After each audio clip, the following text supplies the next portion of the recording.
할렐루야. 여러분과 함께 귀한 말씀을 나누게 되면 또한 감사를 드리고, 오늘은 특별히 오늘 새벽에 부활절에 대한 은혜의 말씀을 나눴고, 이렇게 낮 예배 11시에 또 함께 은혜의 말씀을 나누게 되니 더욱더 또한 감사를 드립니다. 오늘 이 시간 여러분과 함께 부활하신 예수님을 만남의 은총이 무엇인지에 대해서 새벽에 의해서 구체적으로 함께 이야기를 나누는 시간이 되었으면 좋겠는데요. 함께 나누지 못하게 해서 제가 설교하는 거니까요. 그렇지만 마음으로 화답하시면서 아멘으로 저와 함께 대화할 수 있으면 좋겠습니다. 오늘 본문에 보면 두 사람이 등장하지요. 한 사람의 이름은 글로바라하고 한 사람의 제자의 이름은 성경에 기록되진 않습니다. 이 두 사람의 이야기를 통해서 우리가 한 가지 기억할 것이 있습니다. 이 사람이 엠마오 마을로 내려간다라는 이 사실, 그리고 이 엠마오 마을은 정확하게 지명이 어딘지에 대해서는 역사 고고학자들이나 지리학자들을 통해서도 자세하게 나오지 않습니다. 그죠? 예루살렘으로부터 한 10km 정도, 한 25리쯤 떨어진 어느 시골 마을이었을 것이다 라고 얘기하는데요. 그 정도만 성인 걸음으로 한 두어 시간 정도면 가지 않겠는가 생각이 듭니다. 그러니 이 엠마오 마을에 도착했을 때 해가 기울었다, 저녁 시간이 되었다라는 거죠. 해가 기우는 시간이 되었다라는 거니까 아마 이스라엘 시간으로 9시, 오후, 지금 우리나라 시간으로 오후 한 3시쯤 한낮에 뜨거운 태양이 조금 기울어서 오후에 뜨거운 태양이 약간 기울었을 때 길을 나선 것 같습니다. 예수님이 부활하신 이날 이들은 오전에 여인들의 얘기를 통해서 천사들이 예수님이 부활하셨습니다라는 이 천사로부터 고지를 받고 받은 여인들이 제자들 12제자와 그 외의 제자들에게 찾아와서 예수님 부활하셨다는데 천사들이 이렇게 말씀하셨습니다. 그리고 예수님께서도 우리가 이전에 십자가 달리시기 전에 갈릴리에서 다시 살아나신 후에 우리를 만난다 하셨는데 예수님 부활하셨습니다. 천사들이 이렇게 저에게 얘기해 줬습니다라는 이 여인들의 이야기도 듣습니다. 그리고 과연 베드로와 또 한 제자가 이 여인들의 얘기를 듣고 그 새벽에 급히 달려가서 무덤을 확인하는데 정말 예수님을 장사했던 무덤에 예수님이 계시지 않았다라고 얘기합니다. 그리고 돌아와서 12제자들과 이야기하고 남은 또 다른 제자들에게도 예수님이 정말 그 무덤에 계시지 않는데 어찌된 일인가, 답은 없어요. 부활하셨다라고 분명히 예수님은 천사를 통해서 말씀하셨는데 이 제자들은 부활하셨다는 것까지 생각이 아직 미치지 못하고 있는 것을 보게 됩니다. 그저 예수의 시체가 사라졌다라는 것까지만 머리에 생각이 다다랐고 그 이후에는 고민하게 되죠. 예수님이 죽으셨고 예수님의 시체도 사라졌고 그 시체 사라진 무덤도 열려있는 상태로 거의 버려지게 되는 거지요. 그리고 오전이 지나고 정오가 지나고 뜨거운 햇빛이 이제 난 후에 제자들의 마음이 흩어지고 있었습니다. 계속 여기 있을 것인지 떠날 것인지. 그 중에 두 제자, 엠마오라는 마을로 향해 가는 이 두 제자 글로바와 또 다른 제자는 떠난다라고 결정하고 12제자의 곁을 떠나서 그들 나름대로의 시간으로 인생을 살아가려고 길을 나선다라는 이야기가 본문의 말씀입니다. 예루살렘에서 슬픔에 잠긴 이 두 제자가 선택할 수 있는 것은 이 슬픔의 자리를 벗어나는 것. 예루살렘이 낙심과 슬픔, 절망에 잠겨져 있던 이곳, 그들의 인생의 모든 꿈을 다 이곳에서 실현할 줄 알았는데 우리의 꿈의 대상이었던 예수님이 죽으심으로 말미암아 모든 것이 끝났다.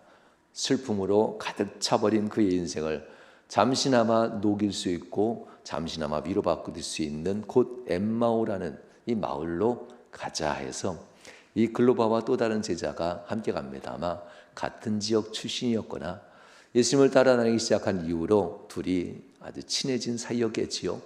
이 두 제자가 엠마오를 향해 내려가는 이 모습들, 두어 시간 그렇게 오후 햇살 기운이 잠시 기울어진 오후 2시, 3시 이후에 길을 나서서 서너 시간을 걸어갔으니 한 5시, 6시쯤 됐겠지요. 그렇게 오후 길을 통해서 걸어가며 저녁이 될 때까지 길을 갑니다. 예전에는 예수님과 함께 그 길을 오가면서 이번에 가서 무슨 말씀을 전하실까? 그 길을 오가면서 이번에는 주님이 이런 은혜와 이런 기적을 보이셨어. 얼마나 뜨거웠던 길이었겠어요.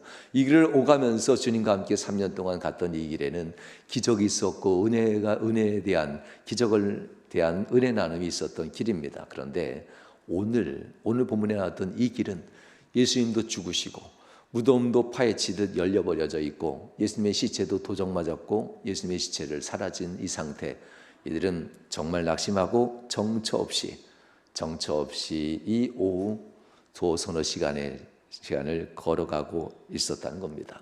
이 정처 없이 목적도 없고 희망도 없고 낙심한 이 마음으로 그저 슬픔의 자리만 벗어날까? 여러분들 요즘 시대에 조심하십시오. 우리 남자분들 속이 허하고 마음이 괴롭다고 정처 없이 세상 떠나다가는요 큰일 납니다. 어디서 어떻게 잡혀갈지 모르니까요. 남자분들 조심하시고, 요즘 여자분들도 만만치 않지요. 여자분들도 조심하십시오. 정처 없이 갔다가는 세상의 사단마귀 이리 때와 같은 사단마귀가 언제 우리를 물어갈지 모릅니다. 다행히도 이 사람들에게는 한 사람이 그들 곁을 동행한다라는 것, 얼마나 감사합니까? 우리는 알고 있죠. 이 말씀을 읽으면서 그분이 예수였다. 정말 다행이지요. 만약 세상에 술수 가득한 사람이 이 두 사람 곁에 왔다면 이들은 순식간에 사단의 밥이 됐을 겁니다. 죄의 유혹, 쾌락의 유혹, 안락의 정욕 이런 것에 다 빠져들어가서 신앙으로 돌이키는커녕 세상에 먹고 마시고 즐기고 쾌락을 누리는 이런 것으로 슬픔을 잊으려고 할 것이고 세상 사람을 사귀려고 할 겁니다. 그런데 너무나도 감사한 것은 이들 곁에 예수님이 찾아오셨다라는 이야기입니다. 우연히 만난 이 한 사람이 예수였다. 와, 대단한 복이잖아요. 우연히 만난 이 한 사람이 하나님이 보낸 사자였다. 정말 복 중에 복입니다. 그러나 이것은 행운이 아닙니다. 예수님께 있어서는 정해져 있는 예정된 시간입니다. 우리들에게 있어서는 어떤 이런 행운이 우리에게 따를까? 우리에게 있어서는 우리가 어떻게 이런 복을 받을 수 있을까? 우리는 예상치 못한 복이지만 주님에게 있어서는 처음부터까지 완벽하게 계획되어져 있었고 주님의 섭리 안에 있는 시간들입니다. 이들이 그 낙심하고 가는 그 인생의 그 길 한가운데 절망이었던 그들을 희망으로 바꿔주는 순간에 이 타이밍을 주님이 정하셨고 그때 주님은 그들을 만나셨다는 겁니다. 희망을 잃어버린 그들 안에 낙심이라는 것을 다 제거해버리시고 희망의 믿음으로 바꿔주는 시간, 이 오후 시간 걸어가는 그들과 함께 어떤 낯선 사람이 와서 그들의 마음을 바꿔주기 시작했다는 얘기가 본문의 말씀입니다. 그들은 이 낯선 한 사람과 걸어가면서 해가 뉘엿뉘엿 거치는 저녁 시간까지 걸어가다 보니까 마음도 뜨거워지고 뭐가 뜨거워지냐면요. 원래 하고 싶었던 일들을 잃어버렸다가 다시 되살아날 때 마음이 뜨거워져요. 잃어버렸던 꿈들이 다시 일어나고 이 꿈 내가 이룰 수 있겠구나. 내가 다시 뭔가 할 수 있겠구나 할 때 마음이 뜨거워지고 심장이 뛰기 시작한다고 얘기하죠. 바로 이렇게 이 사람들의 마음이 잃어버렸던 믿음이 되살아나고 그동안 잃어버리고 있었고 기억 저편에 있었던 주의 말씀의 언약들이 하나하나 새록새록 기억되게 되고 그리고 잃어버렸던 비전이 젊은 시절에 품었던 그 비전, 함께 품었던 비전, 누구 때문에 안 되고 이것 때문에 안 되고 이 상황 때문에 안 된다고 했던 그 모든 것들을 다 날려버리고 우리가 있으면 된다. 우리와 함께하면 반드시 이룰 수 있다는 마음으로 두 사람이 하나가 되는 시간이었습니다. 이렇게 그들은 다시 인생의 꿈을 세우고 비전을 회복한 뒤에 그들은 엠마오에 머물지 않습니다. 위로받으려고 왔던 곳이잖아요. 그들의 삶의 평안한 마음의 괴로움과 공고함과 슬픔을 위로받으려고 엠마오로 찾아갔는데 이거 위로받을 시간이 아니구나. 위로 그 정도 하려고 내가 위로받으려고 신앙생활한 것이 아니었구나. 주님과 함께하는 이 일은 또 다른 뭔가가 있다는 것을 알고 다시 그 자리, 떠나왔던 그 자리 예루살렘으로 달려간다는 얘기가 본문의 이야기입니다. 그들이 해야 할 일이 있는 그곳, 주님과 함께 새롭게 시작해야 할 일이 있는 그곳 예루살렘으로 달려가는 이야기가 본문의 말씀입니다. 자, 그렇다면 하나님은 왜 그들을 낙심하도록 놔두셨을까? 오늘 본문에 보면 16절에 이렇게 하나님 얘기합니다. 하나님이 그들의 눈을 가리어줘서 그들의 눈을 가려버리셨다 합니다. 이 가리셨다, 이건 누군가에 의해서 눈이 가려진다는 것을 의미합니다. 이것을 놓고 슬픔 때문에 눈이 가려지고 낙심 때문에 눈이 가렸다지만 누가 그 슬픔과 낙심이란 수건을 그의 눈에게 덮어놓으셨는가? 주석학자들은 이것은 하나님이 그리하셨다라고 합니다. 하나님이 그들 그 많은 언약과 말씀과 기적과 이적을 속에서 믿음의 장성한 믿음을 가졌던 이들입니다. 그런데 한순간에 십자가 달리신 예수 그리스도를 바라보면서 그들은 그동안 수없이 많은 언약, 약속, 내가 다시 부활하리라, 내가 너를 다시 만날 것이다 라는 이 확실하고도 확실한 주님의 음성이 뇌리에다 박혀 있음에도 불구하고 이것을 송두리째 잃어버리게 하는 것은 누구였을까? 바로 하나님이 그들에게 그것을 가리어서 알아보지 못하게 만들어 버렸다라는 이야기입니다. 성도 여러분, 왜 하나님은 가리셨을까? 하나님은 왜 도대체 예수님의 부활을 알아보지 못하게 하고 예수님의 부활하심에 대한 이 확실한 믿음을 가려서 두렵게 만들었을까? 이것은 그들의 상황 때문에 두려운 것이 아니라 하나님이 철저하게 눈을 가리셨다는 것을 의미합니다. 이 눈을 가리신 것은 글로바와 그의 또 다른 제자 2명의 제자뿐 아닙니다.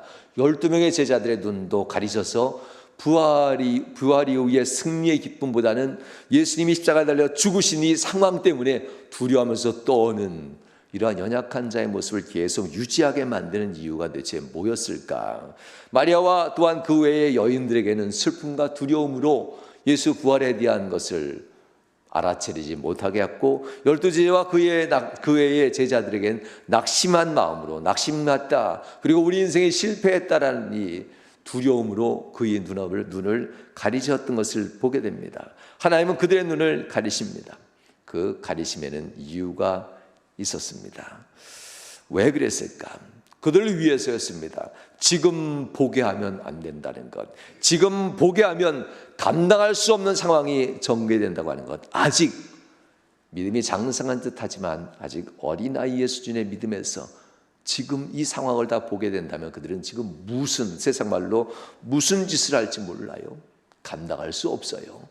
갓 피어난 새싹을 오후 2, 3시에 햇빛 안에 내놓는 어리석은 분들은 없어요.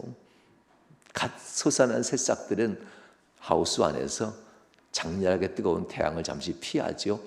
햇빛과 열기는 받되 태양의 뜨거운 열기는 피하도록 해줍니다. 아직 새순과 같은 이들의 신앙입니다. 이들에게 이것을 감당할 수 있는 아직 능력이 없기 때문에 주님은 잠시 가리십니다. 그 가리심이 성령이 그들에게 임할 때까지 가리셨다라고 합니다.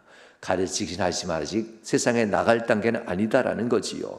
하나님은 바로 그들의 눈을 가리시면서 그들을 세상에 아직 감당할 수 없는 이 상황 속에서 그들을 좀 더 강하게 만들 필요가 있기 때문에 그들의 눈을 가려버리셨다는 이야기입니다. 우리의 삶에도 하나님은 종종 우리의 눈을 가리십니다.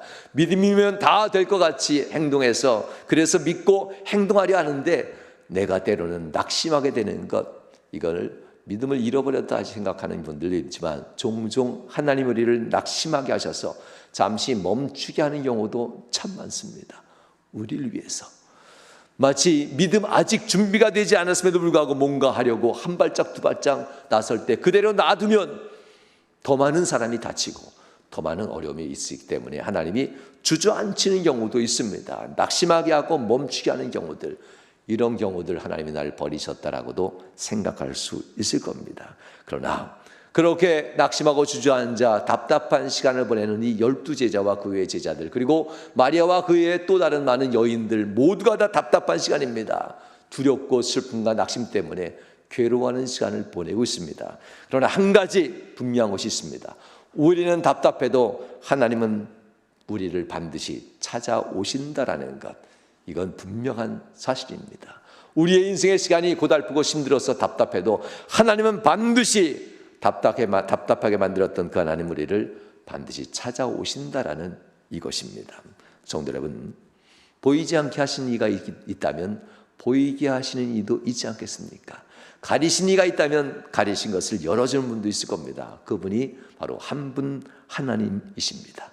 가리는 일도 하시지만 열어주시고 보이는 일도 하시는 하나님. 하나님 얼마나 친절하냐면요, 한 명 한 명 한 명 찾아가요. 참 대단하신 하나님이에요.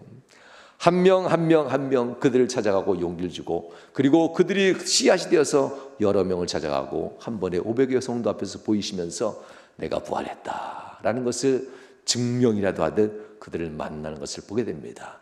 처음엔 천사들이 그들을 만나주고, 그리고 부활하신 예수님이 직접 마리아와 글로바 같은 사람들을 만나주고, 그리고 그 이후에 그들에겐 성령이 그들을 찾아오시고 만나주시고 가슴을 다시 뛰게 해주시고 눈을 열어주시고 가려졌던 세상을 보이게 하는 은혜를 주신다는 겁니다.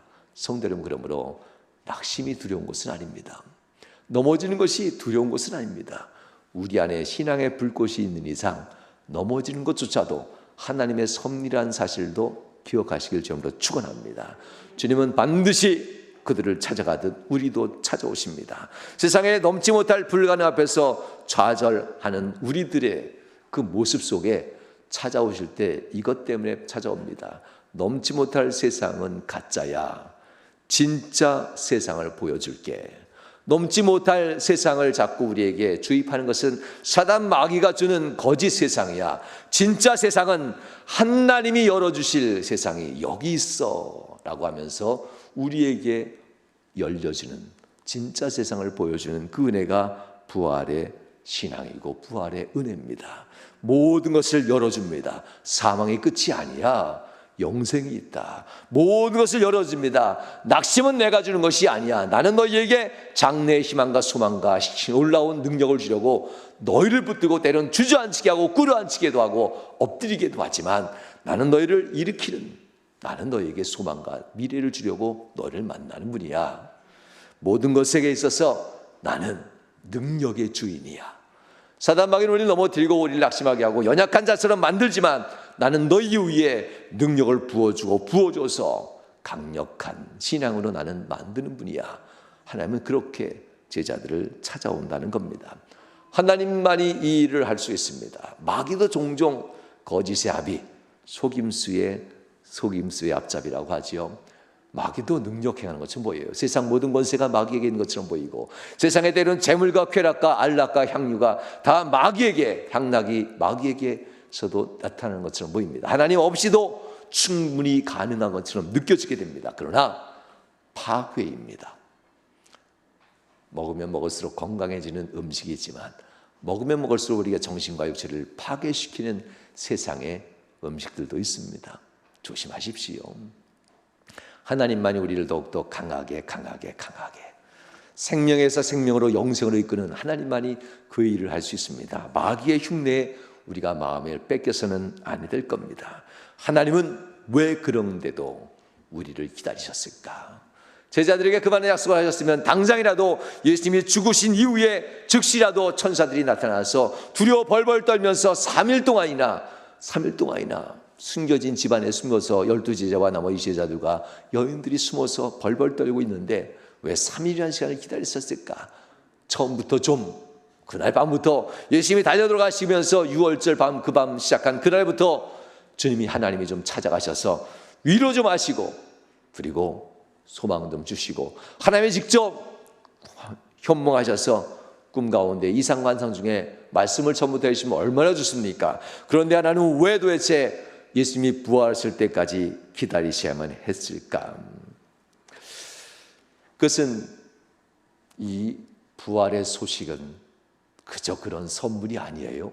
믿음은 선물로 받을 수 있어요. 우리가 연약할 그때에도 믿음은 선물로 받을 수 있습니다. 그러나 부활의 은총은 그저 선물로 받는 것은 아닙니다. 다시 사는 영생이라는 것은, 이 영생에 있어서 힘의 능력이라는 것은 그저 주어지는 것이 아니에요. 아까도 얘기한 것처럼 어린아이, 갓 피어난 새싹 같은 어린아이에게 그런 강한 힘을 주지는 않아요. 감당할 수 없으니까. 하나님께서 우리에게 그 능력을 주실 때 하나님 앞에 분명 사명을 따라서 직분을 감당함에 따라서 능력도 부어주게 됩니다. 그러나 사명을 감당하고 직분을 감당하기 위해서는 올라서야 될 자리가 있습니다. 지금도 마찬가지지요. 높은 자리 압니다. 권력을 가진 사람들을 그렇게 표현하죠. 그들을 교만하기 위해서 교만하다 표현한 것이 아니라 우리가 가지고 있는 기본적인 생각이 그래요. 그래서 나라가 세워지고, 아니 공동체가 세워지고, 부족이 만들어지고, 나라가 세워지고, 이런 권력의 모습이 만들어질 때 항상 권력자들의 권좌는 좀 높이 올려놔요. 높이 올려놓는 것은 저 멀리 모든 사람을 두루두루 보면서 지켜줄 수 있게 하려고 권력자들의 위치는 높이 올립니다. 그래서 어느 누구도 그늘진 곳에서 소외되지 않게 하려고, 원래 권력이 그렇게 만들어진 건데 지금은 어느 누구든지 권력자 앞에 고개 숙이게 하려고 권력자의 권좌를 높이는 이상한 현상이 있지요. 원래 높이 올라간 것은 가난한 사람들이 소외되지 않고 연약한 사람들이 외면당하지 않게 하려고 높은 곳에서 바라보는 하나님의 모습을 본따서 권좌를 만들었다는 말입니다. 그런 세상에 권력의 자리가 아닌 신앙의 자리가 있다는 겁니다. 올라가면 올라갈수록 신앙이 굳건해지면 굳건해질수록 하나님의 능력을 받을 데 있어서 그 신앙의 자리가 감당할 만한 사람이 올라가야 된다는 겁니다. 마가복음 16장 14절로 18절 말씀에서 이 신앙의 자리에 대해서 예수님은 이렇게 얘기합니다. 마가복음 16장은 마지막 장이지요. 부활하신 예수님이 제자들을 만날 때 하셨던 말씀입니다. 그 후에 11 제자가 음식 먹을 때 예수께서 그들에게 나타나사 그들의 믿음 없는 것과 마음이 완악한 것을 꾸짖으시니 이는 자기가 살아난 것을 본 자들의 말을 믿지 아니함이러라. 또 이르시되 너희는 온 천하에 다니며 만민에게 복음을 전파하라. 믿고 세례를 받는 사람은 구원을 얻을 것이요 믿지 않는 사람은 정죄를 받으리라. 믿는 자에게는 이러한 표적이 따르리니 그들이 내 이름으로 귀신을 쫓아내며 새 방언을 말하며 뱀을 집어올리며 무슨 독을 마실지라도 해를 받지 아니하며 병든 사람에게 손을 얹은 즉 나으리라. 5가지의 능력 행함이 일어난다고 합니다. 그러나 중요한 것은 이겁니다. 너희가 믿음 없다라고 얘기하죠. 너의 마음이 완악하여서 믿음이 들어갈 자리가 없다는 것이 아니라 완악하여서 너는 믿음 위에 앉을 생각하지 않고 내 생각대로 사는 사람들이구나. 믿음은 옆에다가 이렇게 놓고 내 생각대로 산다는 겁니다. 믿음은 그저 부러지 액세서리처럼 교회 다니고 있어요라고 해놓고 너희는 마음이 완악한 대로 살고 있구나. 그러면 주님은 이렇게 얘기합니다. 너에게 믿음을 주고 능력을 주고 삶의 권능을 주는 이유는 온 천하를 다니며 만민에게 복음을 전하게 하려고 힘의 능력과 권능과 지혜를 주는데 너희는 그걸 빙자해서 다른 유익을 위해서 쓰고 있구나. 주님은 이렇게 얘기합니다. 저울이 있다.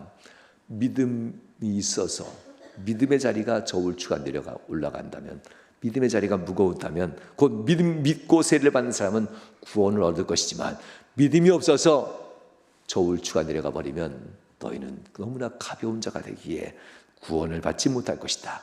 정죄를 받으리라 라고 얘기합니다. 믿는 자에게, 주님 앞에 믿는 자, 믿음이 무게추보다 더 무거워서 무게추가 올라가고 믿음이 내려가야 되지요. 무거워야죠.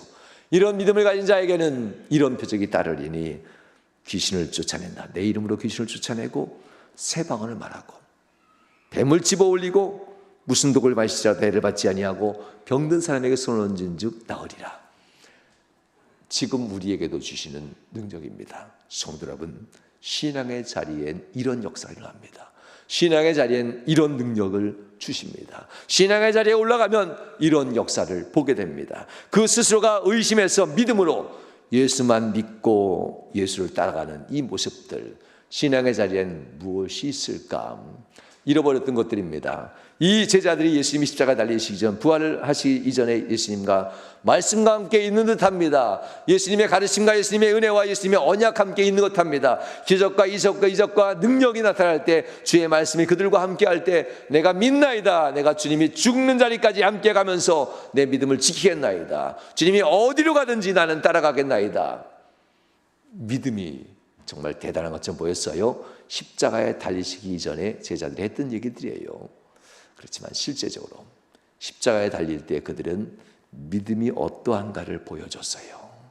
말씀이 함께하는 듯하지만 그들은 말씀이 함께하지 않았어요. 아니, 그들이 말씀을 듣지만 함께하지 않았어요. 주님을 믿는 듯하지만 주님이 그들을 곁에 있다지만 그들이 결국 주님 곁을 떠나고 말았다는 겁니다. 사랑하는 여러분, 스스로 의심의 자리에 있다는 것을 깨달아야만 합니다. 스스로 이 지식의 한계가 있다는 것을 깨달아야만 합니다. 스스로 나의 지혜와 나의 지식이 결국 나를 죽음으로 이끌고 간다는 것을 깨달아야만 합니다. 그래야만 믿음의 자리에 갈 수가 있습니다. 사람의 마음은 언제나 연약합니다. 우리의 마음, 퇴근할 때 맨날 잊어버려요. 아유, 전화해서 뭐 맛있는 거 좀 사가지고 갈까? 가까웠잖아요. 내려갔다 가는 게 귀찮아서 그냥 가기도 하는데요. 여러분들은 어떻습니까? 아내에게 전화합니까? 여보, 뭐 먹고 싶은 거 있어요? 전화 받는 아내들이 별로 없는 것 같기도 하고, 늘 같이 다녀도요, 문자 하세요 옆에 놓고 여보 먹고 싶은 거 있어? 뭐 저는 못하지만 그러면 좋답니다. 그러면 가족이 훨씬 더 화목해진답니다. 그런데 하여튼 뭐 불편하고 마음이 길어오면 그것도 안 해요. 그죠? 내가 죽겠는데 뭘. 마음이 그래요. 사람의 마음이 좋은 것 같은데, 괜찮은 것 같은데 이 마음이 어떤 때는 완악해지기도 해요. 어떤 때는 한없이 푸근한데 어떤 때는 자기밖에 몰라. 이 마음이. 그 마음에 신앙이 있으니 신앙이 얼마나 파도 널뛰기를 하겠어요. 그 마음에 우리의 믿음이 있으니 얼마나 이게 너를 뛰고 있겠어요. 좋을 때는 한없이 좋다가 안 좋을 때는 한없이 꺼져버리고. 참, 사람의 마음으로 인하여 우리의 신앙의 자리는 항상 불완전하다는 것도 인정해야 돼요. 그들은 언제나 완벽한 상태의 믿음을 가지지 못한 것, 이것이 제자들의 모습이에요. 내가 주님 죽는 자리에까지 함께 주님과 함께 갈 것입니다. 이것도 그들의 진심 맞아요. 그러나 나는 주를 모른다면서 도망치는 것도 그들의 진심 맞아요. 마음이란 곳에 믿음이 있기 때문에 그렇습니다. 주의 제자들과 주님을 생명처럼 사랑하고 따랐던 모든 사람들이 진심으로 주를 사랑한 것도 맞습니다. 그러나 주님을 배신한 것도 그들의 마음의 진심이에요. 이 두 가지가 다 우리에게 있습니다. 오라 나는 공고한 사람이로다. 이 사망의 몸에서 누가 나를 건져내랴. 사도 바울의 이 고백이, 로마서에서의 이 고백이 우리의 마음과 똑같아요. 진심일 땐 주님을 한없이 사랑하지만 낙심할 때는 한없이 주님이 원망스럽고 미울 때가 참 많지요. 비록 그들이 믿음의 자리를 가져야 될 그 시간에 낙심의 자리로 들어간다 할지라도, 비록 그들이 두려움과 의심으로 떨며 불신의 자리로 내려간 듯해 보여도, 비록 그들이 예수님을 따랐던 그 자리를 떠난다 해도 그들에게는 한 가지 분명한 것이 있어요. 널뛰기를 해도 결국 널 위에 있으면 다시 올라갈 날이 오잖아요. 내려오지만 않으면 돼요. 널뛰기를 해도 거기에만 있으면 돼요. 믿음입니다. 그들이 이렇게 다 버리는 것 같고 다 잃어버린 것 같지만, 다 사라진 것 같지만 그들은 여전히 믿음의 자리에 있으려고 노력해요. 그들의 마음 깊이 여전히 믿음을 잃지 않고 있었다는 겁니다. 낙심을 했어도 주님에 대한 믿음이 있었다는 것. 예수님은 그런 그들을 찾아가십니다. 그들이 비록 낙심하고 주님을 버리고 떠난 듯하지만 예수님은 그들을 찾아가시고 그들의 꺼지지 않는 불꽃 같은 믿음 위에 그들의 마음의 불꽃을 다시 뜨겁게 타오르게 뜨겁게 하십니다. 주님은 반드시 그들을 찾아가시고 그들을 또 깨닫게 하시는 이 은혜들이 제자들에게 보여주셨다는 겁니다. 왜? 내가 돌아오리라, 내가 너희를 만나리라 약속하셨잖아요. 이건 주님을 따르지 않았던 세상 사람에게는 약속이 아닙니다. 바로 여기 이 자리에서 예배하고 있는 여러분들에게 하신 약속이에요. 여러분들에게 돌아오리라. 우리가 돌아오리라라는 약속은 기약 없는 약속이죠. 다음부터 신앙생활 잘할게요. 참 이게 언제부터죠 도대체? 할렐루야. 언제부터 잘한다는 뜻인지, 기회가 되면, 여건이 되면, 상황이 되면 우리 참 힘들잖아요. 그렇죠? 우리 약속은 원래 그래요. 이 시간이 막 늘어났다 줄어들다 해요. 주님의 약속은 좀 다릅니다. 반드시 내가 돌아오리라. 주님은 바로 믿음을 보이는 자에게는 반드시 봅니다. 믿음이 이만큼 있던 요만큼 있던, 아니 주님은 세상의 주인이신데 믿음이 많다고 빨리 오고 믿음이 적다고 늦게 오나요? 때가 되면 다 오십니다. 예수님은 그렇게 돌아오리라 약속하셨고 그 약속을 완벽하게 지키셨고 마침내 오늘 본문에 보면 돌아오셨어요. 그런데 살아나자마자 그날로 다 돌아오신 것 아시지요? 예수님이 부활하신 그날의 하루에 있었던 이야기들이 본문에 이 마지막 장에 다 기록된 이야기예요. 그날에 다 만나시고 그날에 바로 예수님은 그날 밤에 이 제자들을 만나고 또 만난다는 겁니다. 예수님이 살아 돌아오시니 너무나 감사한 것이 또 하나 있어요. 전보다 더 강해지셨어.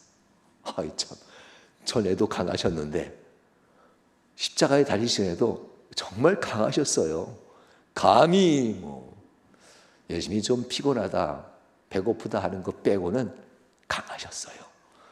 그런데 살아나신 이후에, 부활하신 이후엔 얼마나 더 강해지셨는지, 이 강해지셨다고 표현보다는 퍼펙트, 완벽한 하나님이 되셨어요. 그전에도 완벽한 거 맞아요. 그러나 배고픔도 없고 시간을 초월하시면서 시간의 제한도 없으시고 장소와 어떤 공간에 갇히지도 않으셔. 원하면 원하는 때에 언제든지 어느 장소든 어느 위치든 움직일 수 있는, 나타날 수 있는 그러한 완벽한 강한 예수님으로 변화해서 돌아오셨다라는 것. 이야, 이 정도면 십자가에 달리기 전보다 더 따를 만하지 않겠어요? 더 완전하고 전보다 더 강한 능력으로, 이제 그 강한 은혜로, 강한 능력으로 내가 너희에게 주리라 라고 하시면서 돌아오셨단 말입니다. 이제는 아무도 죽을 수 없는, 예수님으로 말미암아 아무도 죽지 않을 권능의 주인공으로 다 바뀌어지게 된 그 상황으로 돌아오셨다는 겁니다. 바로 신앙의 자리에 서는 자에게 이것을 준다는 겁니다. 모든 것이 바뀌어야 될 신앙의 자리 쉽진 않아요.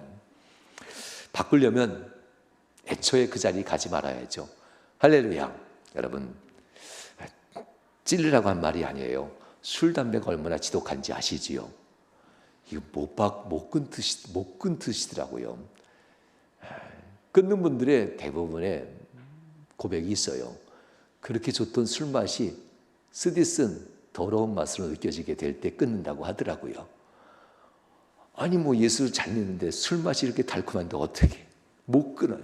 음식인데 그것도 음식으로 만든 거잖아요. 그 담배 구수하다면서요. 아니 그걸 왜 구수한데 음료수도 시원하고 하면서 마시는데 담배도 구수하니까 피는 건데 이렇게 얘기하잖아요. 도저히 못 끊는데요. 신앙생활 잘하면서도 끊을 수 없어요. 기호식품인데 어떡하겠어요. 그들이 나름 얘기하는 거잖아요. 그런데 어느 순간인가 담배 냄새가 구역질 나는 냄새로 다 바뀐답니다. 참 이게 참 뭐지요? 누가 도대체 그렇게 하는 거죠? 우리는 전혀 그 달달한 술맛, 그 구수한 담배 맛, 여기에서 도저히 끊을 수 없는데 도대체 어느 누군가가 우리에게 그것이 구역질 나는 냄새가 되게 되고 그것이 쓰디쓴 시궁창 냄새 같은 맛 같은 맛으로 바뀌어지게 하는 것이 도대체 누가 그렇게 하시는 걸까? 신앙의 자리입니다. 모든 것이 순식간에 바뀌어야 될 어떤 은혜가 필요합니다. 이런 강한 권능, 우리 인생에 주실 죽어도 죽지 않을 수 있는 영생하는 이 강한 권능, 예수의 이름 붙을 때마다 귀신을 제어하고 내어쫓고 사단 마귀를 집어들어서 제어할 수 있는, 뱀을 집어올린다는 건 마귀를 제어하는 거죠. 마귀가 두려워할 만한 인생으로 바뀌고 마귀가 두려워할 만한 믿음의 가정으로 바뀌고, 그리고 그 믿음의 가장이 두려워하지 않냐고, 얘야 아빠 품으로 오라, 아빠 기도해 줄게. 병든 아들과 딸을 끌어안고 기도해 주는 그 아빠의 모습, 물론 약도 복용해야지요. 그러나 하나님이 내 딸을, 내 아들을 고쳐주리라 하면서 예수의 이름으로 기도해 줄 수 있는 이런 가정들, 그리고 예수님께서 우리의 가정의 진정한 주인인 것을 고백하는 이러한 강한 능력의 신앙으로 어떻게 바뀔 수 있겠는가? 그들은 믿을 수 있기 위해선 모든 것이 바뀌어야만 했습니다. 그들이 알지 못하도록 한 이유는 교만하지 않게, 모든 것이 바뀌기 전까지는 부활한 능력을 알지 못하게 합니다. 그들의 생각이 바뀌고 그들의 마음이 바뀌고 그들이 의지하는 것들이 다 송두리째 바뀔 때에 그들의 삶의 모든 것이 다 쓸어가 버리고 다 사라져 버릴 때까지 주님은 기다립니다. 낙심, 낙심, 낙심. 그들의 생각, 그들의 마음, 그들의 의지, 그들의 지식, 이 모든 것들을 따랐던 것이 낙심, 낙심, 낙심하며 아무것도 아니다라고 생각할 그때까지 하나님은 기다리셨다는 겁니다. 이것을 얻고 영적으로 죽는다라고 합니다. 나는 죽고 예수로 산다. 누구의 고백인지 아시지요? 선한목자교회 유기성 목사님이 스스로 고백했던 내용입니다. 물론 로마서에 나온 말씀이지만 자기의 모토로 삼고 나는 죽고 예수로 사는 삶이라고 표현합니다. 생명이 죽는 것이 아니지요. 나의 영적인 죽음, 세상과 내 지혜가 구별되고 세상과 내 기쁨이 구별되고 세상과 내 쾌락이 구별되어 전엔 세상 쾌락과 신앙 쾌락이 막 짬뽕되고 혼합되어 있던 인생이 구별되기 시작해요. 세상에서 살던 지혜와 방법들이 이제 구별되어서 하나님의 거룩한 자녀로 구별되는 이 모습들, 나는 죽고 예수로 사는 삶, 세상과 구별되는 신앙의 모습으로 하나하나 바뀌어갈 때 이 사람은 진짜 믿음의 자리에 올라서게 되는 사람입니다. 이러한 삶을 살아갈 그때에 우리는 가장 강력한 믿음의 사람으로 살 준비가 된 자들입니다. 물론 그렇게 살지 않아도 구원은 받아요. 그러나 강한 능력을 가지고 승리하는 삶을 살기에는 너무나도 부족하다는 것을 기억해야만 합니다. 이러한 삶을 살아갈 때에 우리는 가장 강한 믿음으로 살아가야 될 것이고, 그리고 그러한 성도들이 하나님께 영광을 돌리는 사명을 감당해야 될 것이고, 이러한 믿음의 자리를 가진 사람들이 교회에서는 존경받는 훌륭한 믿음의 선배들, 믿음의 헌신자로 그 이름이 기록되어지게 될 겁니다.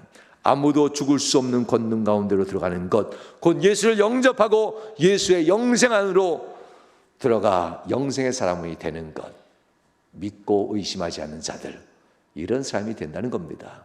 성도 여러분, 무엇인지 구하라. 예수님이 하셨던 말씀이 있죠. 믿고 의심하지 않는다면 내게 무엇인지 구하라. 불가능이라는 이름이 내 이름에서 사라질 것이다. 내가 내게 대해서 믿고 구할 때 의심이 다 사라지고 구하기만 한다면 내 인생에서 이 세 글자 불가능한 것을 내가 지워버릴 거다. 내가 하늘에서 듣고 즉시 너희에게 시행하리라. 이게 얼마나 뜨거운 마음이에요. 드디어 성령의 충만한 제자들에겐 정말 이 일들이 일어나기 시작합니다. 자신의 삶의 모든 것을 다 더럽고 추악한 배설물로 여기고 다 버린 후에 신앙이란 이름 위에 인생을 다시 쌓아 올리는 믿음의 사람들로 된다는 겁니다. 준비된 자들을 주님은 반드시 찾아갑니다. 준비된 자를 반드시 주님은 찾아가시고 그들을 만나 주십니다. 사람의 이야기가 소식 전함이라면 주님의 이야기, 주님의 찾아오심은 우리에게 대한 확증이요 새 사람으로 바꿔주는 재창조의 능력입니다. 사람의 이야기로 우리는 전도받고 교회에 왔을 겁니다. 그러나 이곳에서는 주님이 찾아오신 주님을 반드시 만나셔야만 합니다. 이곳에서는 믿음의 형제자매의 사랑의 교제 때문에 오는 것이 아닙니다. 이곳에서는 주님을 만나기 위해서, 사랑 많은 교회 찾아가는 것이 아니라 주님을 만나기 위해서 예배하는 겁니다. 그러니 어떤 자리, 어떤 기회고 어떤 위치에서든 사람 때문에 우리는 주님 못 만나는 것은 아니에요. 우리의 신앙 때문에 주님을 보지 못하는 것일 뿐, 사람 때문에 주님을 못 만난다는 것은 있을 수 없습니다.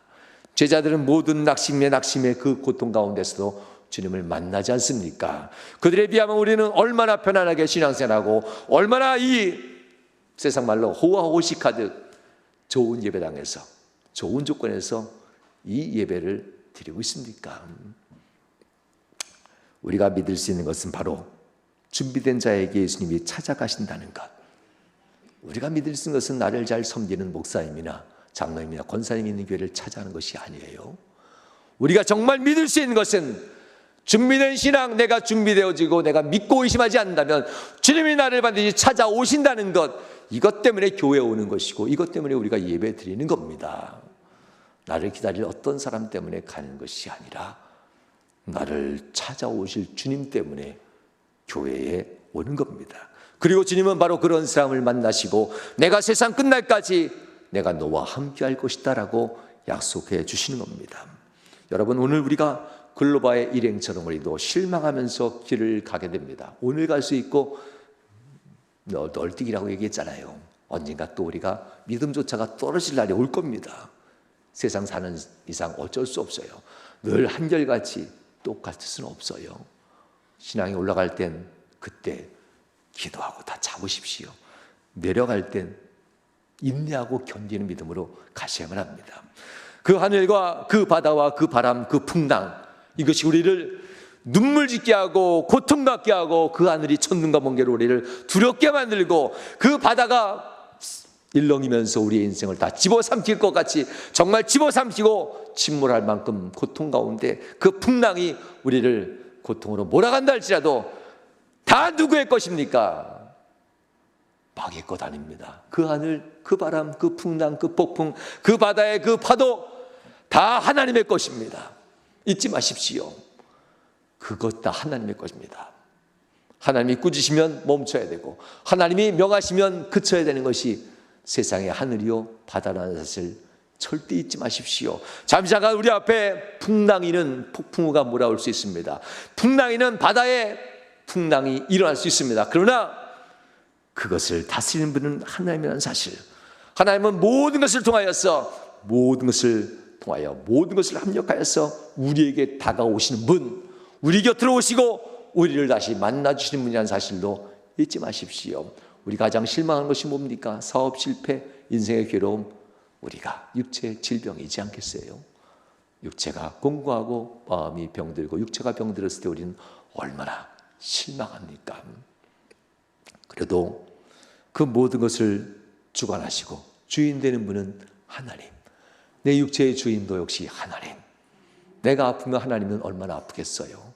예쁘게 만드시고 예쁘게 살으라고 건강하게 살라고 세상을 보냈는데 세상의 병균으로 말미암아 질병으로 말미암아 감염되기도 하고 병들었으니 하나님의 마음은 얼마나 더 아프겠습니까? 하나님은 바로 그 가슴으로 우리를 만나주시고 우리 곁에 있다는 것도 잊지 마십시오. 여러분, 고달픈 사건 가운데 울 수도 있습니다. 인생의 낭패와 실패 가운데 시리에 빠져서 낙심하고 주저앉을 수 있습니다. 괴롭고 너무 힘들어서 하나 예수님의 등을 돌리고 떠나버릴 수도 있습니다. 그러나 여러분 심령 깊은 곳에 여전히 주님을 향한 믿음이 있는 이상 주님은 반드시 여러분들을 찾아오십니다. 이것이 바로 부활의 신앙입니다. 그 믿음이 육에는 세상으로 떠나버린다 할지라도 그의 영혼을 주님을 고대하면서 주님 나를 도와주세요. 그의 영혼은 한없는 신음하는 소리로 기도하고 있습니다. 아직도 여러분의 영혼은 절실하고도 진실하게 간절하게 예수님을 찾고 있습니다. 여러분들의 육체는 세상을 향해 잡고 가지만 여러분의 영혼이 주님을 부르시니 오늘 시간에도 주님은 여러분들을 만나 주실 겁니다. 이제 말씀 마치겠습니다.